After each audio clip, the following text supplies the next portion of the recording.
Welcome. You're listening to How I Did That, a storytelling podcast. Let's jump into today's episode. Hello, Simrit. Very excited to have you on today. Thank you. I'm really excited to be here. Can you introduce yourself to the audience? Okay, sure. So I'm a public health student at the University of Waterloo in my final year of my degree. So basically what public health is kind of examining the health of populations and how those trends kind of impact the health of our country and different cities and all kinds of things like that. So it's very health-centric, but in a different approach from typical primary healthcare in that it's not individual-based, it's populations or groups, and it's really looking at a lot of trends that we kind of see, especially with COVID-19 now. That's a big example of where public health is needed. So that's kind of how my degree is, learning about things like that. What is your effect on the food industry and how its agricultural effects are related to climate change? Because, we hear about climate change all the time, and we hear there are all these documentaries, and some of them do touch on the meat industry, meat and dairy and eggs. They're some of the worst for climate change. And I wanted to hear what you have to say about that. Yeah, for sure. I think it's a very complex issue, and it's really hard to make large changes like that with an entire population. But I think it is a good step in kind of helping kind of curb the negative impacts that the environment faces from that industry. In particular, whenever climate change is discussed, a big focus is the fact that a lot of the animal industry and livestock production, all of that as a major contributor to greenhouse gas transmissions. And not just the actual production on farms, but even the transport and all of these things. Because if we really think about it, the produce and the products and everything that we get from other countries even, so much money is spent in travel costs and all that. A lot of public health people have been saying for a while now is try to decrease the amount of days you consume meat, even if you are a meat eater. If it came to a point where we could have a global transition to vegetarianism, it would really help the environment significantly, not just in the sense of all that greenhouse gas transmission is now out of the way, but even in terms of the planning element. All this land that we reserve for livestock production can be shifted to other purposes, which that helps a lot because there's so many meat processing plants all across every country that could be changed to something else. One negative that comes from that is then that job loss we have to transfer that somewhere else because people will be out of jobs. It's also majority of the people that end up working in those places tend to be from lower socioeconomic statuses. Mm-hmm. So a lot of the time immigrants or sometimes even undocumented workers that really have nowhere else that they can go. Mm-hmm. So it gets a little challenging in those logistics. So of course there's pros and cons. But another benefit, of course, is for health. If you get rid of meat production, you get rid of all those red meats that are really unhealthy for people to have. And if you go towards that vegetarian diet, a lot of the time people have lower risks of cardiovascular disease if they have a vegetarian diet. Mm-hmm. So that's a very helpful thing since that's one of the biggest killers in terms of diseases in the world. And then even looking at that health from another perspective of foodborne illness, meat products are one of the big contributors to that. So if you can limit a lot of meat consumption, you can kind of limit those issues as well. Like COVID. Mm-hmm, exactly. That was the biggest thing with COVID. Mm-hmm. Even HIV/AIDS originated from that. Someone ate, I believe it was a monkey, I might be wrong. And that was where that stemmed from. So many things come from the consumption of animals because a lot of the issues that they have don't affect them negatively, but if we consume them, it affects us differently because of our individual biologies and all that. So that is another good point that you bring up. Mm-hmm. And even I think the biggest thing in the support of shifting to a vegetarian diet is the animal welfare, especially a vegan diet. That would be probably the most ideal for that. Mm-hmm. A lot of the farming is always incredibly inhumane, mass production based. To even see that is like very disheartening to know, all the creatures that live on our planet.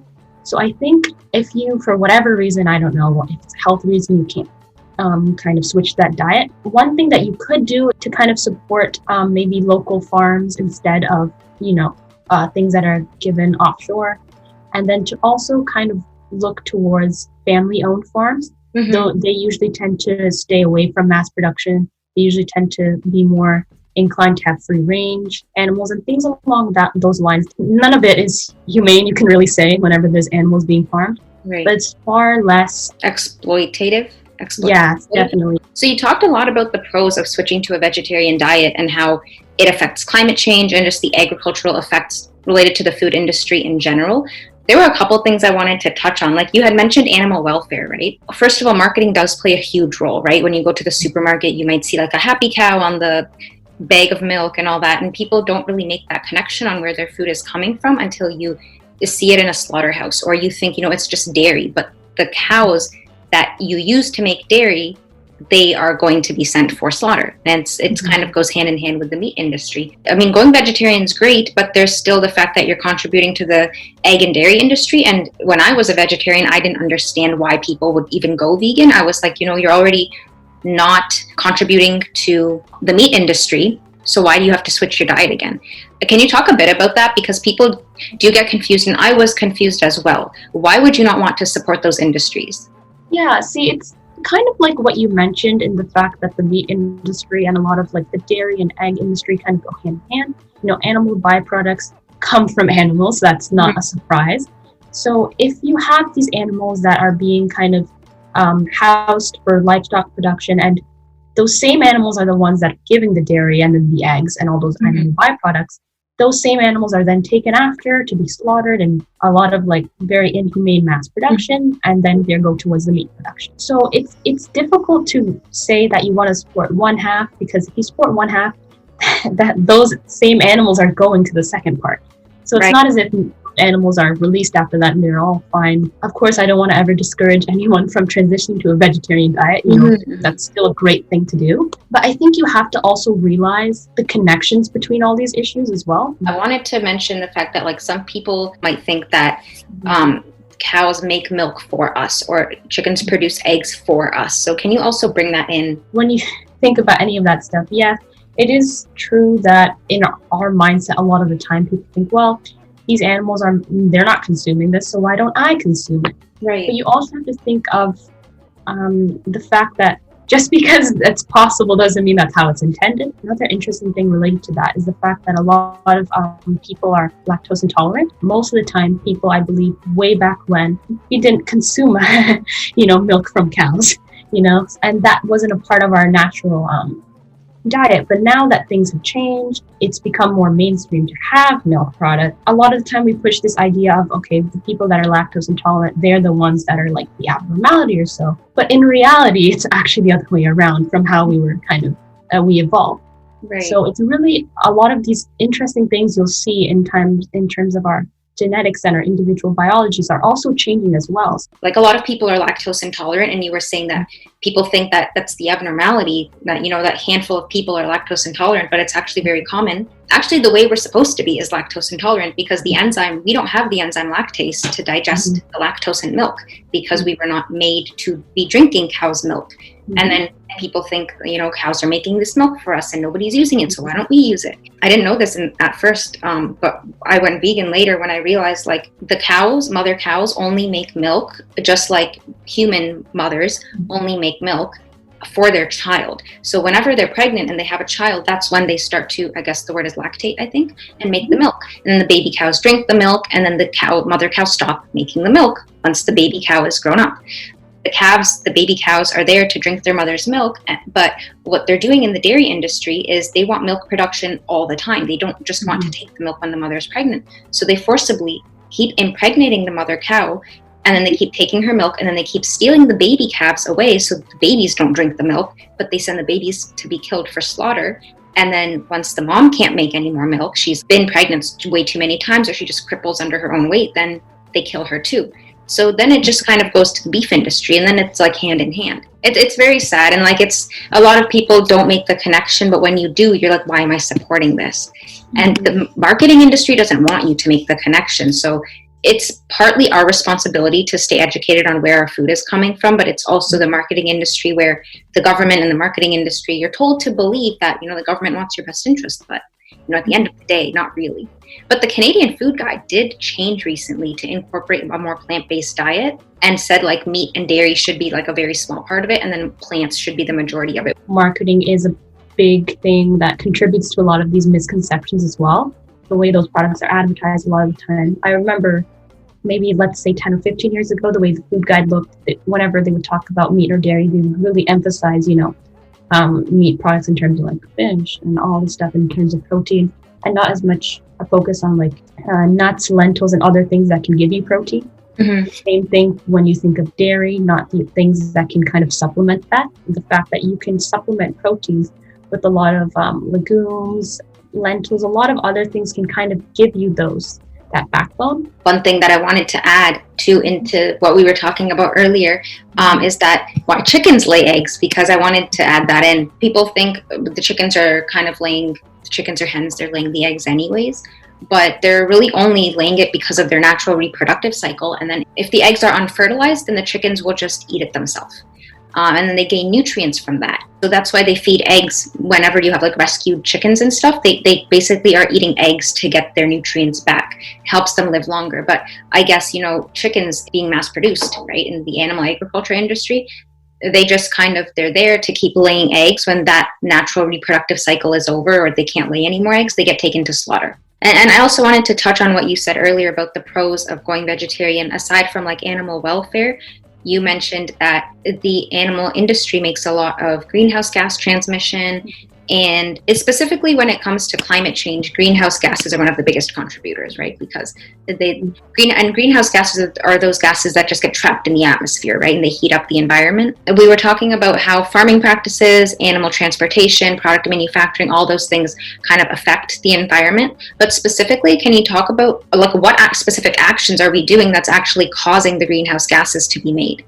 Yeah, so in terms of animal agriculture, if we just examine that, because that is one of the biggest, if not the biggest contributors to greenhouse gas emissions in our current sphere. If we look at animal agriculture, firstly, even just the livestock production, having the animals on the farm and the way they are kind of, I don't want to say raised because they're really not raised, but almost like cultivated in a sense, in ways that kind of lead to those greenhouse gas emissions with a lot of chemicals and other things that are being released. And then the transportation emissions also have great impact on all of that. Even simple things like taking animals before they are, processed from one place to another, and then from the meat plants, taking that product to stores. And then if you're selling stuff outside of the country, those costs as well, those are big contributors also. The reason these meat plants and all that is run is because of the meat, obviously. If you didn't have the meat, you wouldn't have the plant. Indirectly, those plants also contribute in the sense of electricity that needs to be used to run that, the space. All these things kind of culminate together and have a very significant impact on how the climate is affected and these greenhouse gas emissions, from production to transport to packaging, all of these things. Methane gas is a big thing that comes from a lot of animal production as well. Right. Cows, it's part of their digestion process, right? Cows are kind of pooping or farting out the methane. To give you some statistics and stuff, in terms of transportation, that makes up probably 25% or a fourth of the transmissions from the animal industry. So it's a big chunk. And then even just the electricity and then generation and powering of plants, and then the livestock production, those make up probably around 35% or so. So that's a big chunk as well. Those are the two biggest, I would say, contributors for the animal industry's impact on greenhouse gas emissions and just the climate change in general. They're the two biggest. Because now that we're mentioning greenhouse gases, and I'm reading it from a website, but nitrous oxide is another big greenhouse gas like methane. And one of the biggest sources of nitrous oxide emissions is agriculture, because it's actually, that chemical is released in the soils when you apply synthetic fertilizers or synthetic organic fertilizers, including manure. So I'm reading this from online, but it says 53% of agricultural greenhouse gas emissions are from nitrous oxide. 92% of that nitrous oxide is from agricultural soil management, manure management, burning of agricultural residues. There's so many things, and not just in terms of greenhouse gases, but we were talking about what about all the water pollution that goes into our waste streams? When all those animals, all the waste from those animals, where is it going to go? It goes into the water streams, and all the fertilizers, all the synthetic things you're using, that gets leached into the soil. It's harming the land, and then it gets leached into the water stream where there's other animals and they ingest that, or it goes into drinking water, or I don't exactly know what it is about drinking water. I'm sure I know they have wastewater management plants. but I don't know how much you can filter out everything, like every single chemical, right? Yeah, that's one of the biggest, I don't want to say biggest for every single issue, but a lot of them are huge issues. Right. Runoff is definitely a big issue in terms like of all the things you brought up, the ecosystem around, having this runoff, then have to interact with different animals that are not on the farm, but like in the general wildlife, can disrupt their ecosystems and have a lot of negative impacts on wherever it goes in terms of if it goes towards a pond or like a body of water, it could negatively impact the aquatic life, all kinds of things like that. I don't think that gets publicized as much as plastic pollution. Is the animal agriculture industry really contributing to plastics that much? I wouldn't say it is that much. I think the only way I would say is maybe packaging, I guess, of the products. That is probably a huge contributor in terms of plastic, but I don't think it's the biggest takeaway from the animal industry's negative impacts on the climate. I think the greenhouse gas emissions and then the water runoffs and all those things are a bit more detrimental. Mm-hmm. And then with the methane and nitrous oxide, there's another thing, like methane absorbs 21 times as much heat as carbon dioxide, to give you perspective. And then nitrous oxide absorbs 310 times as much heat as carbon dioxide. And then the livestock sector produces about 65% of the nitrous oxide emissions. So, and then what you were saying before about land as well. A lot of the land is taken up by farming when you could use it to grow crops and feed people directly, but we're using our land to grow these crops, feed it to the animals, and then taking the little bit of meat that we get from these animals. Along with the fact that they are like unhealthy, or sometimes they're sick, they're sitting in their own filth, they're all crammed in these like when you're mass producing, right? They don't care about the health of every single animal. A lot of them get sick. Then you kill them and you have that meat. And that's how these kind of viruses spread, where you're eating something where an animal might have been sick. Yeah, like the idea of foodborne illness, like we discussed briefly. Yeah, that's the one of the main reasons it probably comes to fruition, is the fact that a lot of these animals get sick and there's nothing done besides slaughter them and then move them on to meat production. And I have read that like we could feed the whole population, the entire population of the world. It's just that we're not using our land properly because, like I said, a large chunk of it is going to the animal agriculture so that we can grow the animals and we can just kill them and take that meat rather than just eating the crops directly, which is a very bad use of resources. But like, who's going to stop such an industry that big? That's a very interesting point that you've brought up, actually. I mean, if we look at like the revenue and all the importance that the meat industry is given, it's a very staggering kind of thing to realize. So many people were getting COVID and having a lot of issues. I don't know if I should say former President Trump. I'm going to go with that.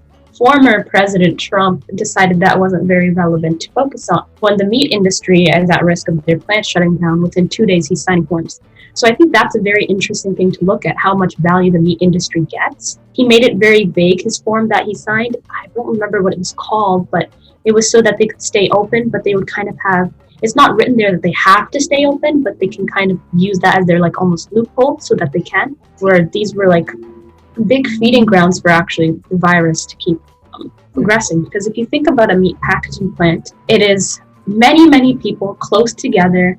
Often you'll have to take off your mask because of the grueling hours. Like to even breathe is very difficult in general without any of that, 12 to 16 hours packaged like sardines, all of them, just like rushing about. I mean, it's a hotspot for viruses. And in a lot of cities where they were having some surges around that time, they could trace them back, a lot of them, to these meat packaging plants. So it's an interesting thing about how these industries kind of like intersectionally affect each other. Climate change, agriculture, and then public health are very much intertwined. And I think that's something that we don't discuss as much. When we talk about like climate change, I think maybe the way people are in terms, we always think, for ourselves first. I think maybe changing some marketing of climate change and promotion about climate change to tell you, well, if you want to think about yourself first, think about what this is going to look like in a few years if we keep this up, to get people to actually want to change. I think that's an interesting way to kind of go about public health and health promotion if we talk about all these different things. Mm-hmm. Like with COVID, right? You need people there to assess the trends and figure out what the next move is, because doctors are looking at, the health of an individual patient. Who's actually looking out for the health of the public, or looking at the trends and figuring out like, why is this happening and what can we do to prevent it? Like, this is a really good example, like COVID, right? We talked about a lot about the pros, but what are the cons? Because with the Game Changers, for example, they talked about that documentary. It talked a lot about the pros of veganism, but then it got bashed because apparently people are saying that it didn't talk about any cons. They just kind of gave a one-sided view. So let's talk a bit about the cons of, if we were to switch to a vegetarian diet, what would be the cons of that? In terms of switching to a vegetarian diet, of course, there are some cons as well. Unfortunately, they sort of kind of line up with the pros as well. I think that's a common thing with most issues or things generally. How we discussed planning before, changing livestock and plants to kind of change towards those uses for other commercial purposes or for maybe crops.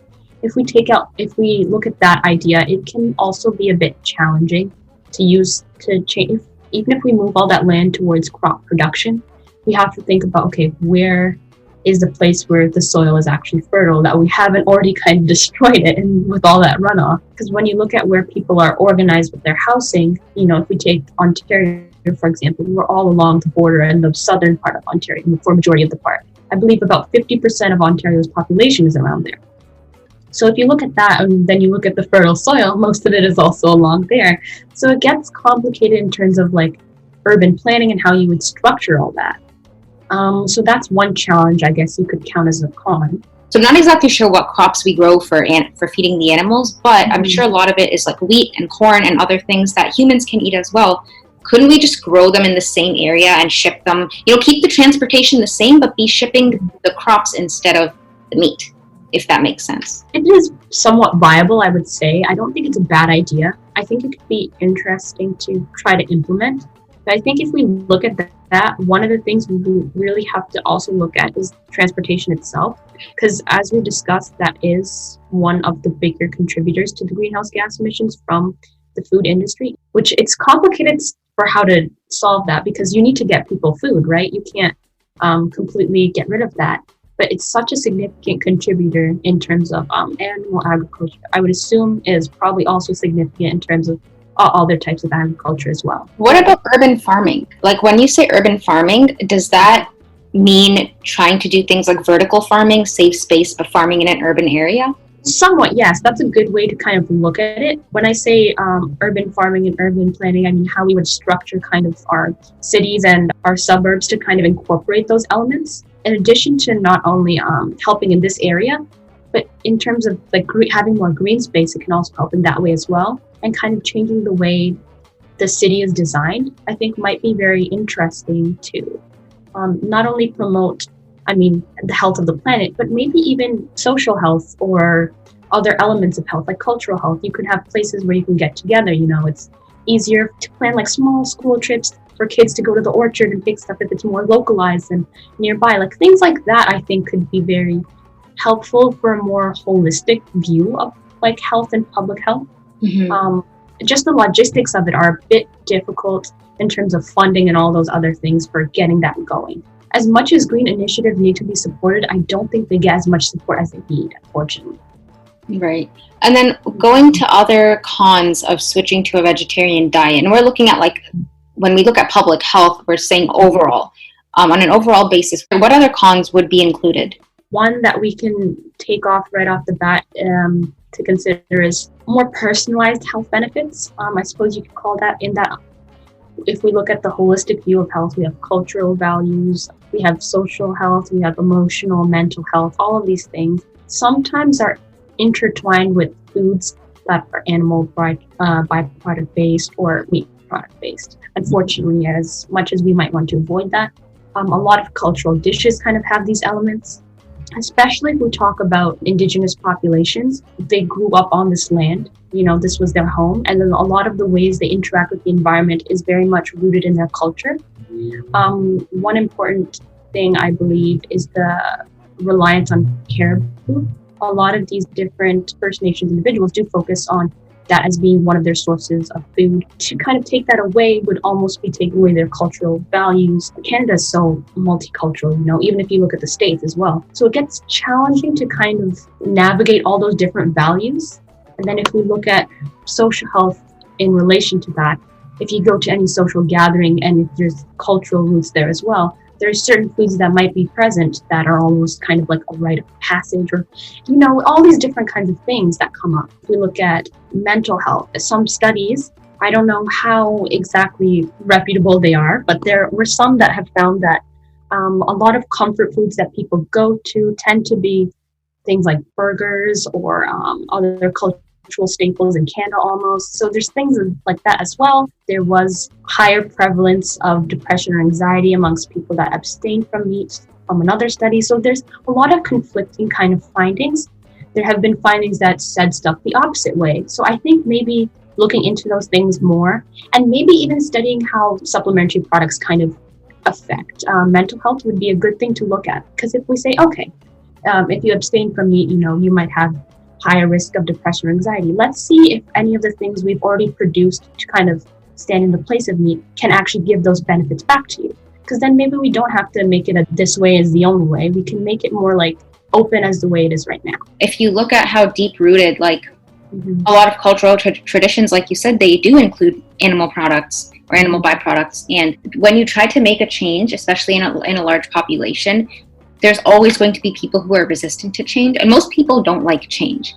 And so when you try to take away something that they've grown up on, like for example, Aboriginals, like they have that tradition of eating the caribou. And I believe that a lot of the practices for a lot of indigenous populations is they will eat the meat, but then also use the animal hide and all other stuff for whatever purposes, like clothing, shelter, all these things. So in a sense, maybe even a little less wasteful than most processing plants, in that they will only take what they need and get rid of the rest. But with indigenous populations, they use the entire animal and then they pray for the animal as well, because it's culturally rooted. But then also, if you want to have this push towards vegetarianism, it's kind of like a back and forth. It's very difficult to navigate. I think it has to kind of be you on an individual basis have to say, I don't want to partake in this tradition anymore, or I want to do something different. Let's find a way to change the tradition so we're not harming any animals. One thing I would also want to touch on quickly, since we've kind of entered the realm of more public health focused topics, is stressing the importance of systems thinking interventions. Because I think a lot of the time, and even the point you've mentioned, I think it becomes a lot of like back and forth from two groups kind of saying this is the right way and the other saying this is the right way. It becomes very difficult to get people to change. So I think if we look at the issue from almost a public health perspective of like the population, we want to encourage as many people as possible to start making healthier choices for themselves and for planetary health. In the same kind of vein as how, recycling programs kind of started. In the beginning bit, it was just people saying, oh, recycle. And then no one was really doing it as much. But once like laws and more population-based things kind of came in place, you started seeing the change now. Now, almost everyone has like a recycling bin, even to the point of composting. Almost everyone has like a little compost at their home, because these have become laws in a way. You have to kind of target these things from a population perspective if you want significant change. I mean, if you go to a group of like 50 people and you say, oh, can you guys change, and you convince 5 people to change, you've only impacted 5 people. But if you go to these groups of people and you convince 5 people to start a movement, you can potentially touch 500, 5,000 people. So I think we have to really look at things that way. I don't know if maybe incorporating social media can help kind of interest people. A lot of people, I think, with vegetarian and vegan diets, they're like, oh, I don't really know how to cook. I don't know how to do this. I know you do a lot of things related to that yourself with your websites and with different recipes. I think that is also very helpful. People can come across that, they can learn. I think education is one of the biggest things, in hand with actually motivating people to change, interacting with social norms as well, and trying to use that to the advantage. If you see, most of the people around you are starting to make these changes, it makes you feel motivated, you have to do it as well. So it helps in that sense, instead of telling people, or almost like shame culture. I think that might deter people from kind of getting involved. So I think that's something to really look into. And if we look at public health nutrition in terms of all of this, so public health nutrition is basically public health but focused on nutrition. So like eating patterns of populations and things like that, eating related diseases and stuff that kind of come into play, like diabetes, and heavily linked with food. So if we look at that and we look at Canada, we kind of see that there are a lot of inequities that are egging those things on almost. in terms of socioeconomic status, accessibility. If you have someone living in lower income housing and they're living check to check, it becomes difficult to kind of give them those healthy eating habits, because what can they afford to get to that place? So I think maybe making these things more accessible, you have to have a lot of interest in doing that. But I think even teaching people, how to make vegetarian or vegan dishes on a budget. You have to really look at these things holistically and in terms of intersectionality. There's so many different things that come into play with nutrition and our diet. And if we don't address all these issues almost even hand in hand or with care given to each one, it's very difficult to make any long-standing significant change. So I think we have to really look at things that way as well. I watched, I think it was What the Health, and they talked about the collusion between, specifically, I think it was the United States government and the dairy and meat industries. The government advocates for meat and dairy because they're kind of colluding with them. Off of that, I wanted to talk about like seasonal food trends, because we got into the whole fall thing. We had pumpkin spice and we have peppermint lattes and all these things. How do seasonal food trends affect the economy and the food industry? I think this is a nice topic to kind of have right after that very serious, stressful almost topic. I think this is a nice, more fun, a bit more relaxed topic to get into. So I appreciate that question.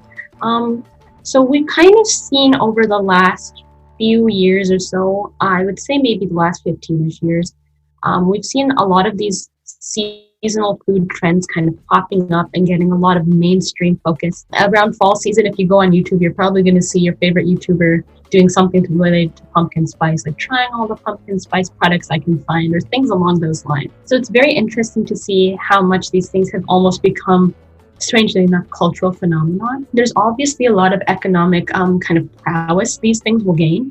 So a lot of seasonal foods and drinks are a very smart way for companies to generate extra revenue, because people love limited edition products.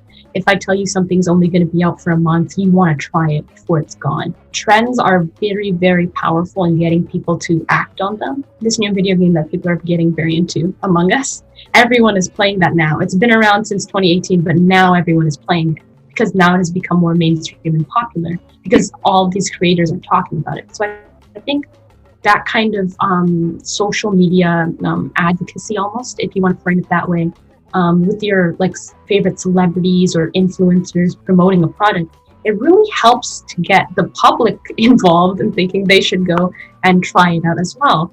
So with the idea of pumpkin spice, like how I mentioned, almost every influencer, tries to get into that trend. So then their followers all do, and it kind of snowballs from there. And it also brings about this interesting idea of in-group versus out-group. So a lot of people want to be involved in the trend. You don't want to kind of miss out and be like the one person who is like, oh, I don't know what that is. So that also kind of comes into play with the almost meme culture of pumpkin spice. The idea of, oh, basic white girls have pumpkin spice. I'll say that in quotations. That was a big meme that was going around for a while. So it becomes the fact that it's almost like a cultural phenomenon in a sense, when it's something as simple as a flavored drink. But if we look at the economics in terms of monetary value, the pumpkin spice economy, as it's been coined, generates roughly 350 to 500 million each year in sales, which is a lot of money. And it goes kind of for things from pumpkin spice coffee all the way to baked goods and pumpkin spice yogurt. There are so many different things pumpkin spice based now. And you get this almost emotional push to kind of purchase those products because the way they're advertised, you want to be a part of it. And then also the fall season, you're excited because around the corner it's going to be winter and Christmas will come. So you're kind of getting excited, enticed to get these products. People that might not have ever cared about your brand or your company start to think, oh, this is something I like. You can kind of tap into those niche markets. In the same vein, if this was ever transferred to a cultural kind of thing, I think that could be very impressive for a lot of companies. If you have cultural dishes, but with your little twist, you could tap into all these different markets that usually get ignored. But then there's also the kind of negative aspect that it kind of brings up. And I was looking into it, and grande hot pumpkin spice latte has 380 calories, 50 grams of sugar. 29 of those grams are most likely added sugar. so they're not found naturally in the product. So that's a lot of sugar to be added in there when there's already a substantial amount of sugar in it. If you look at it from like a public health nutrition standpoint, it kind of like gets this underlying component of how these things are advertised and what those effects kind of have in terms of the overall nutrition of our younger generation. I mean, I didn't know how much revenue that industry itself, like the one or two flavors, like how much revenue they generate. Branching off of that topic, I wanted to ask you about food waste. So there's so much food that's wasted, in any industry: meat, dairy, eggs, even plant-based foods. Like you go to any restaurant, they are probably always going to have, batches of food that they throw out at the end of the day because they need to make fresh food for the next day. Even if you look at Tim Hortons or Starbucks, I don't know what the rule is, but at some of these cafeterias, at some of these restaurants, at some of the coffee shops, they're not going to keep the baked goods for the next day. They bake them fresh. So they throw out whatever they have. There is so much food waste. It's sad to see because we make all this food and then we just kind of throw it away if people don't buy it. And I wanted to ask you, what do you think is the best way to combat food waste? Because it is a public health issue. It's an issue that's happening with the entire population. Yeah, I think food waste in general is very complicated when you're trying to find a good solution for it because it's so widespread and big. I think even if you look at it in terms of households, there's always food that gets thrown out. I think in most households, whether it's because it hasn't been used before it's gone bad, there's some sort of blemish, and then, a bit of an overreaction, and it's, I don't think I want to consume that anymore. Food that is still consumable, editable, gets thrown away just for its aesthetic reasons. I think if we look in the idea of restaurants as well, I think that was a good point that you brought up. A lot of companies are worried about liabilities, so they're a little afraid to donate the food that they have because they can't sell it to the customers the next day. So that's one of the potential solutions that a lot of the time gets brought up in terms of how to deal with food waste, is kind of diverting the food waste to address food insecurity. It's not the most practical solution. You're diverting this food to those who might be of lower socioeconomic status. They might be uncomfortable with that idea. Although food waste is not like half-eaten food, it is proper, food. It's not like that. But it's the idea that, you're getting this almost secondhand food, which might make people a bit nervous or intimidated to get it because you don't really know who in particular it came from, whose hands it has been through as it passed along down that chain towards you. You don't know if someone's tampered with it. A lot of people that are of lower socioeconomic status and a lot of people who are homeless, they voice concerns sometimes when they're given food and they haven't really seen it be purchased because you don't know what could be in it, right? And you're already in a situation where you have less accessibility to healthcare and a lot of other things that if you do get sick from that food, what are you going to do, right? So there's a lot of other barriers that they kind of face that might exacerbate those worries. Even the idea of feeling that you're being pitied almost when you're giving that food, especially if you're not someone on the point where you're in the worst case situation where you're maybe lower middle class or somewhere along those lines where you do have some food insecurity struggles, and then someone says, here, I'll give you this food, it might almost come across as charity, harm your self-esteem, and all kinds of things like that. I think if there were measures in place to ensure that the food is, still nutritional, still fresh, edible, the only issue with it might be a blemish on it or something that is not a health risk at all. It's just maybe it's slightly bruised, it's an apple or something like that. I think if that was something you could almost give a guarantee for, people would be less intimidated. They would maybe even be open to actually accepting that food. On a local level, this is kind of very attainable, accessible. You can do it that way. I think on a national level, it gets very challenging because you need so much personnel to do that, and then getting food from one place to another. I think it's very good to kind of implement this at a local level. If you can do it well, then I think it can be useful as a short-term solution for sure.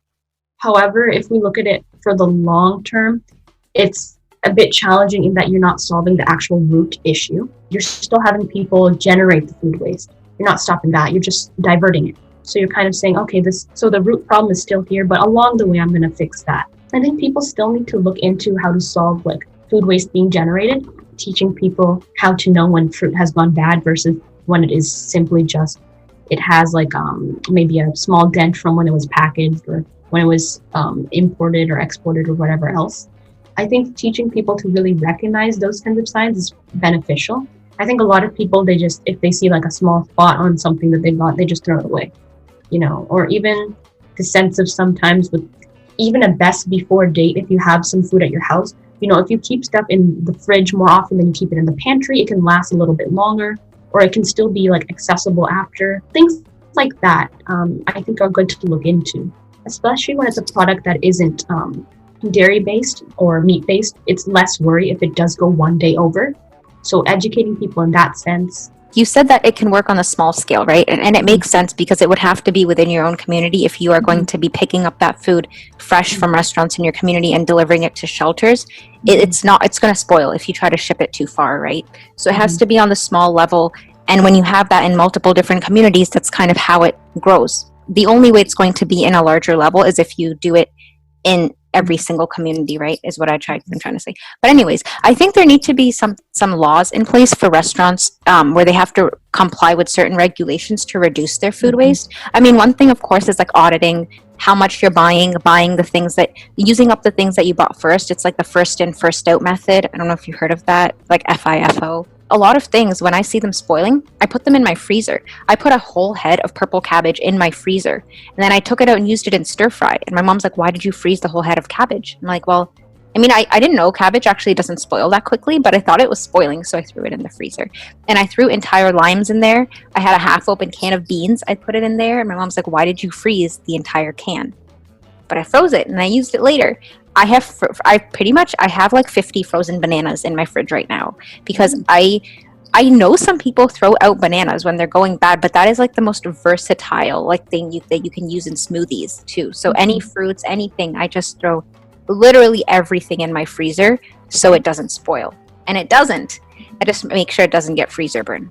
What specific laws do you think could be, like if you were the government, what could you do to make sure that companies reduce their food waste? Could you put any kind of regulations in place? I think definitely in terms of educating the public, I think that's probably one of the best ways to go. I think if people knew, like we've said, if something is spoiled and the difference between that and if it's simply an aesthetic issue with the product. I don't know whether maybe a lot of government websites could maybe kind of advertise that if they're public health based. I think that could be a good thing to kind of do, just educate people so they know what they're actually doing. Maybe even teaching them more of like the impact of what this has. Food waste accounts for like 30 to 40% of the US food supply.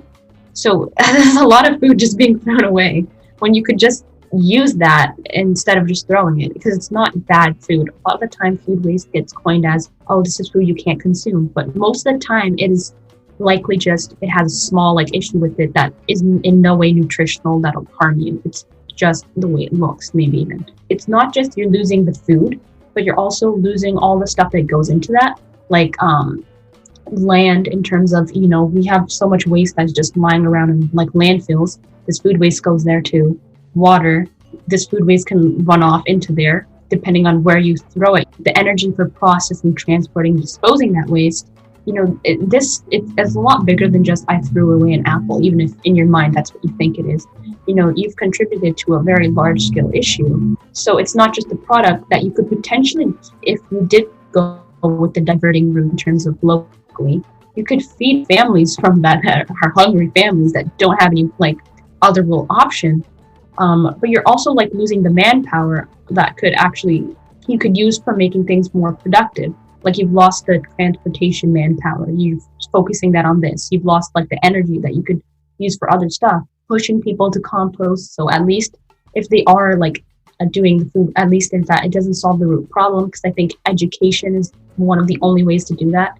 And trying to get people to change their behavior, learning why people do this in the first place. Likely they're probably worried something's wrong with the product. So if you change that education, that would help too. With restaurants, I think it's easier to do regulations in that way. Like we've mentioned, the first thing that you bought that you have to use first, I believe that is something that is pushed in stores as well.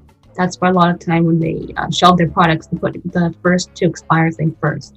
I think teaching consumers that it is okay to get that product instead of looking around the shelves for the one that expires last. The consumers have to learn that as well, kind of like we've discussed. If something looks a little worn and torn, doesn't necessarily mean it's bad. So I think education is really the way to go with this. There are some things that the US government, the US Department of Agriculture, USDA, is doing to combat food loss, which was interesting. They have this thing in place called liability protection. It's the Bill Emerson Good Samaritan Food Donation Act of 96. It says, the act removes liability for people who make good faith donations to nonprofits that feed the hungry. So any people like farmers, grocers, wholesalers, hotels, manufacturers, restaurant, caterer, whatever. So you're kind of protected if you are donating food in good faith, which is a really good thing. I didn't know that this was put in place. So I don't really know what the problem is for restaurants to be donating their food. I guess they just need somebody to take initiative and come pick up that extra food, right? I think it's definitely possible then for places like Tim Hortons or Starbucks to be donating those extra things they have left over. And then there's tax benefits. So the federal government gives enhanced tax deductions to businesses who encourage donations of food to send it to nonprofits. So they get that, and then they also have a bunch of different things going on to help reduce food waste. Those were just a couple of them. I'm not going to go into detail on all of them, but the other thing is that when we talk about expiry dates, a lot of people don't know the difference between expiry dates and best before dates. So the Canadian Food Inspection Agency says that there's only 5 types of products that need to be labeled with an expiration date. It's baby formula and other human milk substitutes, nutritional supplements, meal replacements, pharmacist sold foods for very low energy diets, it's very specific, and then formulated liquid diets. So best before dates, so these are things that need expiry dates. They will actually spoil. Otherwise, best before dates that we see on products, they're found on foods that will only stay fresh for 90 days or less.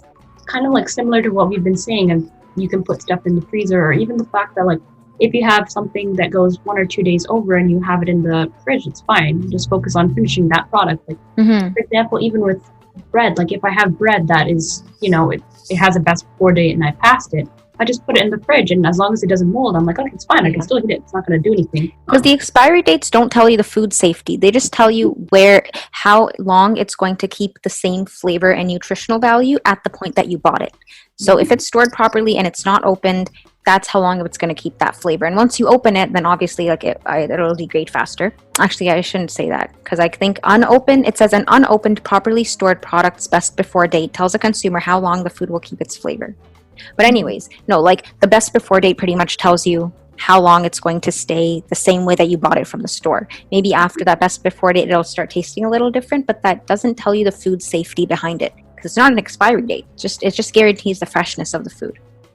Yeah, that's the thing. It's really just kind of almost like the company doing their liability check to make sure nothing happens to them. And I think another good point that you brought up is the fact that it is incentivized a lot in that there's taxpayer dollars you can get for restaurants. If you want to do behavior change, sometimes social norms is a good way. Panera Bread actually donates all of their breads that they haven't used at the end of the day to homeless shelters. That social norm kind of element kicks in. The other companies want to, they want to look good too. So then, even though it comes from not the best place of where you would want it to come from, like it's not as genuine as you would hope, at least in that sense, they're changing their behavior. I don't think shaming them necessarily is the best way to get companies to change, but maybe just showing them the comparison. I think that's a good way to get that social norm. Another thing I didn't mention yet was that opened packages, if it's opened, the best before date doesn't apply anymore if it's opened or frozen. I don't know, does it change once it's opened, or is it just still going to be that date? It says you have to negate the best before date once it's opened. How I believe it is if something is unopened, the best before date, like you've mentioned, tells you how long it's going to be in that condition from when you bought it. An open product, it does degrade faster. It is kind of subject to those conditions it's in, is not exactly the same as it being sealed. Yeah, it says things like if you have something with a lot of pathogens, like chicken, steak, beef, or dairy, you shouldn't have it after the best before date. It all goes back to the educational element and like really teaching people and getting them more aware of this kind of thing. We hear the term healthy eating thrown around a lot, but when it comes to food, there's so many different impacts that food has on your body. Social impacts, cultural, mental, emotional implications of food in the food industry. Can you talk a bit about that? Like, what do you think it really means to have a sustainable and healthy diet? In terms of healthy and sustainable eating, I think a lot of the time people don't really know how to achieve it. Like we touched upon when we discussed the seasonal foods, a lot of the time the younger generation, especially like children, those under 18, they get their kind of information, like what is the thing to try from celebrities or those on social media. So I think a lot of the time, like fad diets become a big thing. Right now, a big one I know people talk about a lot is the keto diet. It's high fat, low carb. Mayo Health Clinic kind of looked at it a little bit and they were like, yeah, there's some good things here, even though we don't really know exactly what's going on. I mean, it does have some things in terms of like, if you're a person prone to seizures, you could have some benefits from it, things like that. A downside is there's not a lot of evidence behind it to show that it's like effective or safe in the long term for things beyond epilepsy. And carbs tend to be the bigger chunk that our diet naturally should have if we look at it the human body throughout basically the history of time. And if you don't have a lot of carbs in your diet, you can have side effects from constipation to headaches to bad breath. A lot of people, when they get into the keto diet, they're always like, oh, well, I can just eat a steak every night for dinner. Red meat is very, very damaging for your health, especially for your heart. And with things like cardiovascular disease being such big killers for people in today's time, it's one of the leading causes of death. And then I think a good way to kind of deal with that and balance that is, as we've been talking, having food industry members involved. Having someone who is a public health nutrition specialist or a fitness expert, a dietitian that might have some more substantial research-based insight into this could be very helpful in educating the public that responds. I mean, it's not uncommon to see a lot of people promote vitamins, from Kim Kardashian to Tati Westbrook to Madonna has these big focuses on coconut water, which is a great product, but at the same time, it's good to have some sort of research backing when you promote these things. I think that's a good connection that we could almost genuinely and authentically cultivate. So I think that kind of really adds healthy and sustainable eating, in the sense that if you have more information on what it is that you're consuming, you're more likely to make better choices, hopefully, is the kind of the hope of that. We need to work towards behavior change. If we look at one of the big kind of almost epidemics we're having in Canada and America with diabetes, you're seeing children a lot younger starting to develop diabetes, ages that it was not really heard of. Kids as young as 10 or so are starting to develop diabetes, which you never would have heard that before. And when I say diabetes in this sense, I'm talking type 2 diabetes. A big thing there is that people have debated time and time again, that I'm sure a lot of people have heard of, is sugary beverages tax. If we talk about eliminating the sales of sugary beverages, both on campuses and in schools, again, it's not targeting the core behavior. There's a lot of social elements that push people to kind of want to consume these sugary beverages. Meal deals, they're so much more affordable than if you just got the burger, some other stuff separately. So ideas like that, it's very much pushed. The behaviors, if you've had a long day of studying, you're just, no, I don't want to cook food, I want to just go to McDonald's so I don't have to cook food. These behaviors, and their accessibility also. If you think of a college student, they're not usually doing the best financially, so this stuff is far more accessible. And I think a lot of these fast food restaurants know that. That's why you see a lot of 24-hour open restaurants near campuses. So then if you look at the prices, a lot of the time, the healthier foods are always priced higher than the unhealthy foods. The accessibility comes in again. So I think just having a sugary beverage tax might even have a bit of a negative impact. If those people are already having accessibility issues to those foods and you take away the few things that they can afford, what are they going to buy? That kind of issue comes into play. Then the idea of you can just buy the stuff in other places. If I'm a college student and my campus is no longer selling sodas, okay, I'll just buy a soda from across the street at the convenience store then. So it doesn't stop the behavior, it just makes you decide to change where you're putting your money. If we're looking at how to kind of design an effective campaign to kind of target those groups, you really have to evaluate what health promotion is doing right now. Look at current laws and advertisements. Are they even working? Are they doing what they should be doing? The sugary beverage tax, we have seen that it hasn't really done what we wanted it to do. So we have to look at the sense of what are we missing and what do we have to kind of target to get people to want to change their consumption habits. I think more research into those behavioral elements and the social elements has to be done. I think we've seen that even with stuff outside of the realm of nutrition. If we look at COVID-19, people have said, okay, wear your mask. It's good to help curb transmission. So many people still don't do that. So it's the behavioral elements, the social elements. If you learn that, you have a better idea of how to target people. In the same vein of that, there was a wonderful TED talk looking at kind of the 3 myths about behavior change. So a lot of the time people think behavior change, very common sense. I tell you to do this, you'll do that. Unfortunately, education does not always change behavior if you don't pair it with things to make it more tangible. Typically, only about 20% of people are going to change just from that information, which, I mean, that's a good amount, but it's 1/5 of who you're trying to target. If you make the information more tangible, make it make sense to people. If I tell an 11-year-old, you might have issues if you have this product, they're going to say, I don't understand what you're saying. If you tell them, maybe with a graph or something they'll understand, like something tangible that makes sense for them. You have to know your target demographic. I can't say a bunch of facts at a 10-year-old and expect them to understand what I'm saying.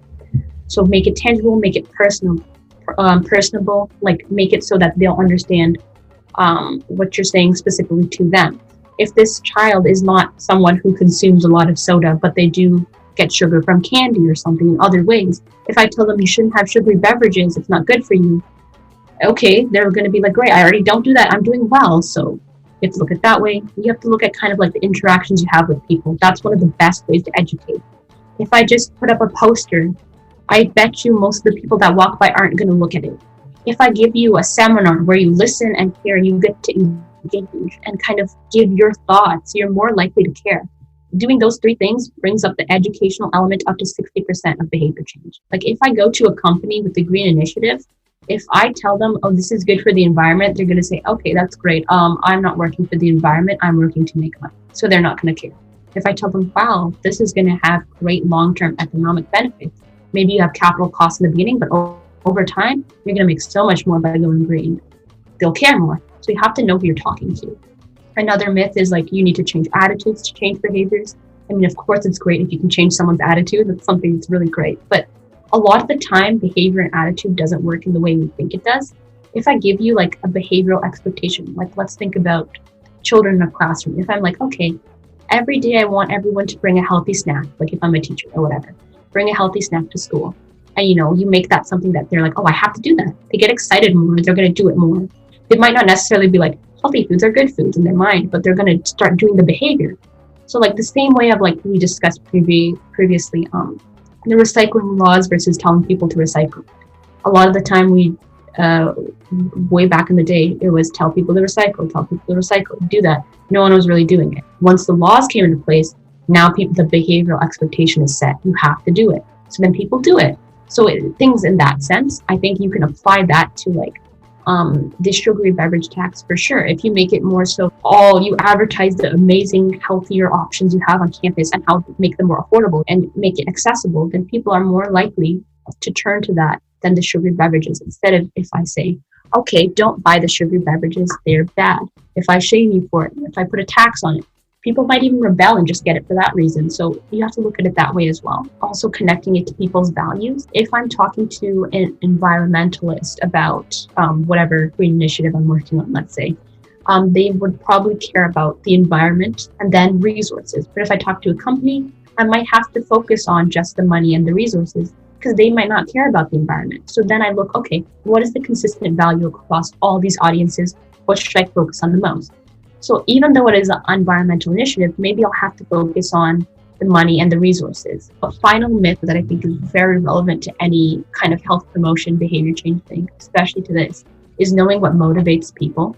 Like we've discussed a couple of times, social norms are a great thing to get people motivated, to make them actually change. There was one example, a lot of hotels, they wanted to become more green, more environmentally conscious. They were requesting that guests reuse their towels when they, check in. Instead of just every time they use a towel once, they just throw it in the hamper. So what they did a lot was telling them, other guests do this. When they said that, 58% of guests were more likely to make those changes and use the towels, reuse them themselves.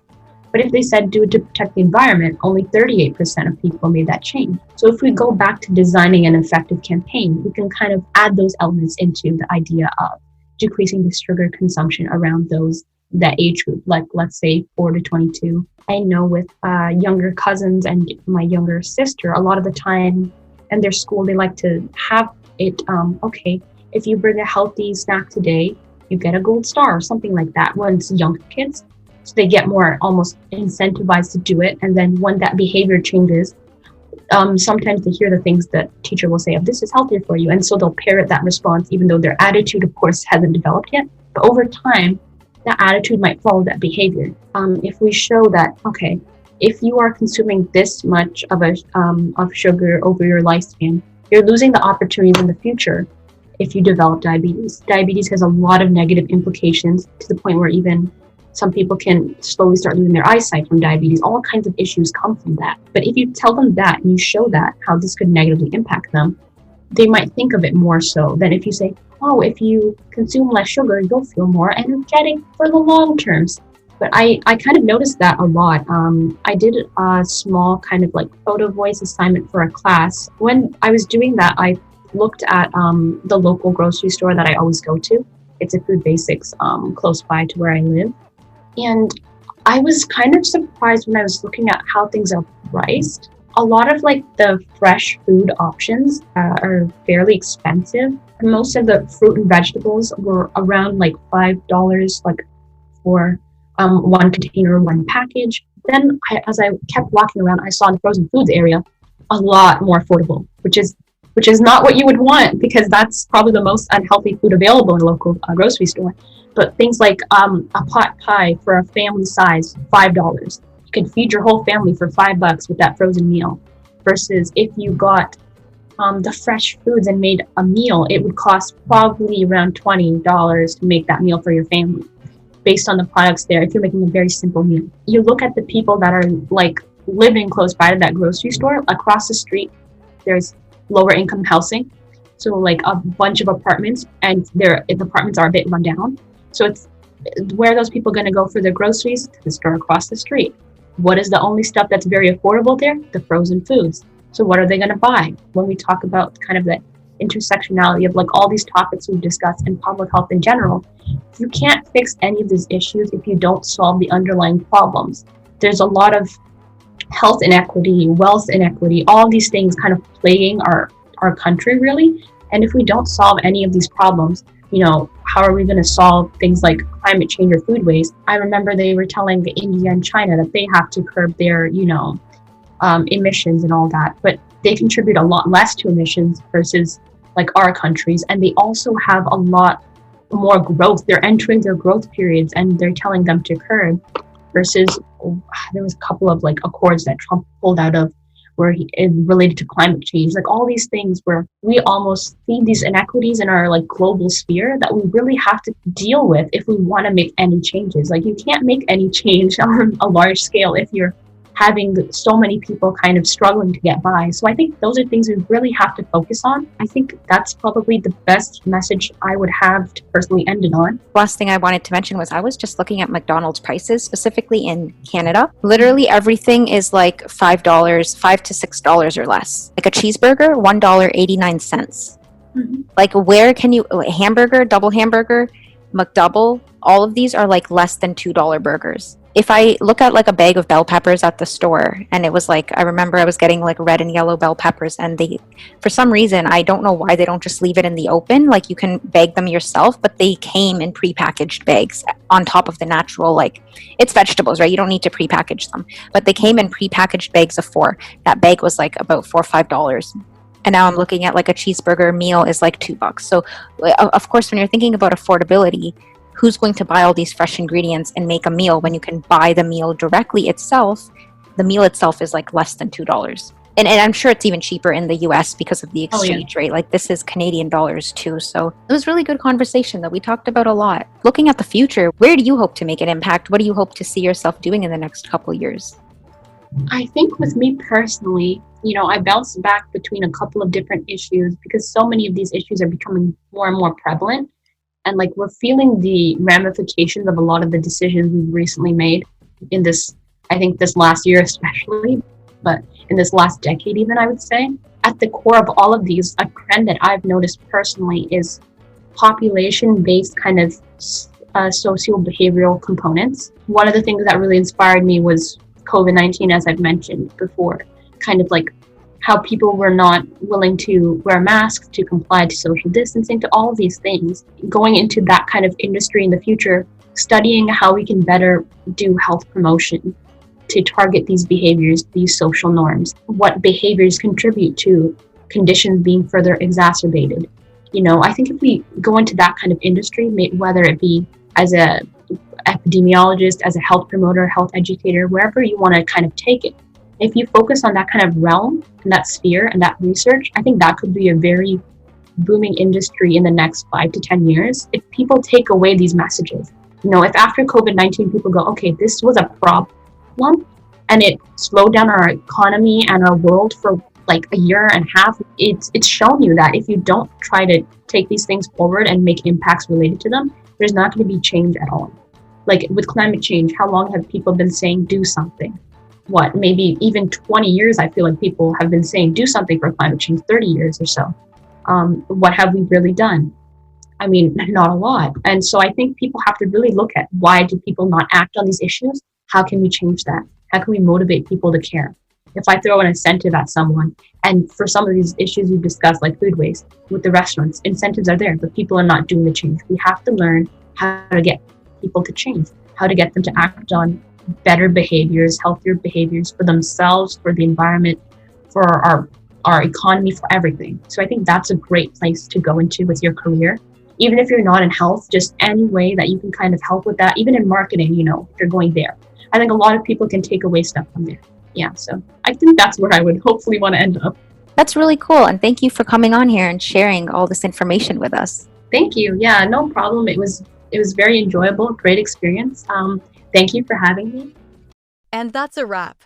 Thanks for tuning into today's episode, and we'll see you next time.